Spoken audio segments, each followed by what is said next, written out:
You ask Tiger to solve. This deals with linear equations with one unknown. The final result is w equals 5.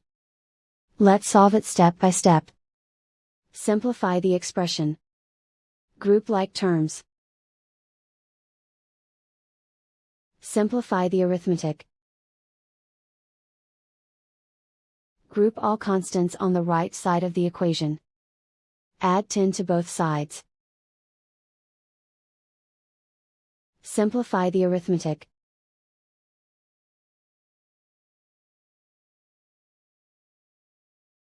Isolate the w. Divide both sides by 12. Simplify the fraction. Find the greatest common factor of the numerator and denominator. Factor out and cancel the greatest common factor. And so the final result is w equals 5.